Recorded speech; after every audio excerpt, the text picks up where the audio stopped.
Hello, everybody. My name is Ratnos, and welcome to Mythic Volcaros. So first thing about this fight, the tank mechanic on this one is a stacking debuff applied with every auto attack. It's a moderately nasty dot, but it makes the damage of Cataclysm Jaws insanely damaging if you get hit while you have more than a couple stacks of that debuff. So on pull, the boss is going to do 3 autos and then a tank hit. You want those 3 autos to land on one tank, and then the other tank to taunt that tank hit, and then from there on out, you just have one tank tanking until the Cataclysm Jaws cast comes out, and then the other tank taunts. And as long as you do that, you shouldn't have too much danger, but it can still do quite a lot of damage. Now, the other mythic version of the mythic mechanic on this fight is that the cinders, the swirlies, they become soaks at the end. And they're actually really scary because they start off as big circles, doing small amounts of damage, those flames, the coiling flames. They shrink, and by the time they're finished shrinking, they're doing big damage, and then they convert into different debuffs. So look at the raid frames here. Now it's about to convert into a different debuff, and now it's safe to go in and soak that. And you got like 4 seconds to go in there and soak it.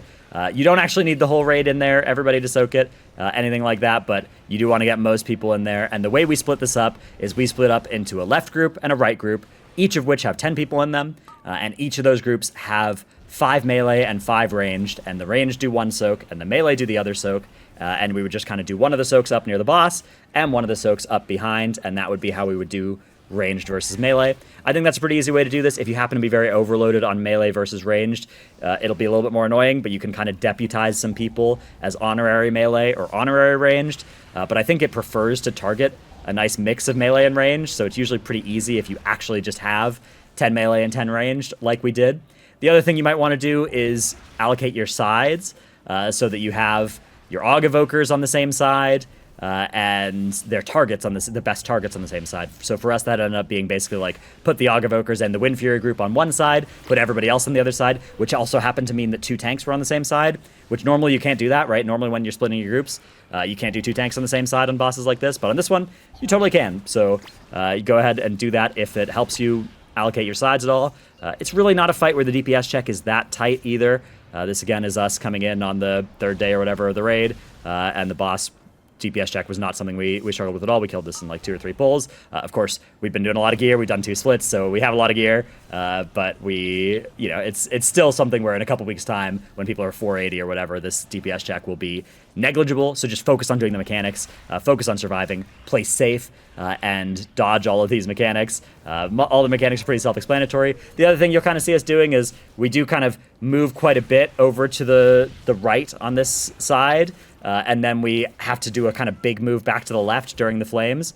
That's totally fine, or if you wanted to, you could try and cheat back more towards the left. The other thing you actually want is you want to rule for those. You see that tail that comes in?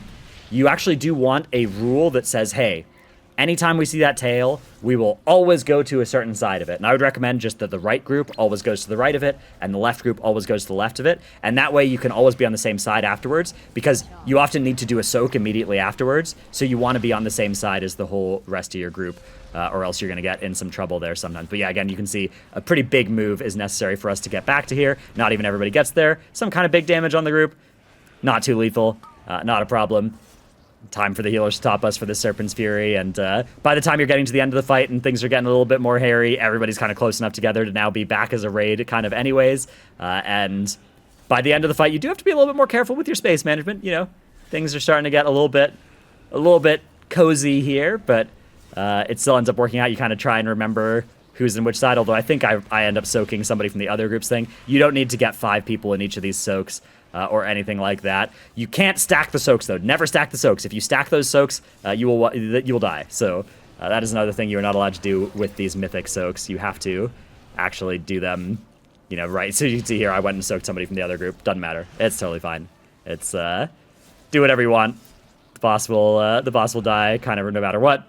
And as long as you get to the end with most people alive, right? That's the important thing about it is to not lose too many people early. You can see not our finest work here, right? 5 people dead, but this is still a solid 30 seconds before we would have actually died to the enrage. So down it goes. Down goes the boss, and there's a very rare item that dropped for it as well, even with a socket too, which doesn't really matter on necklaces, but plus 900 gold, pretty good.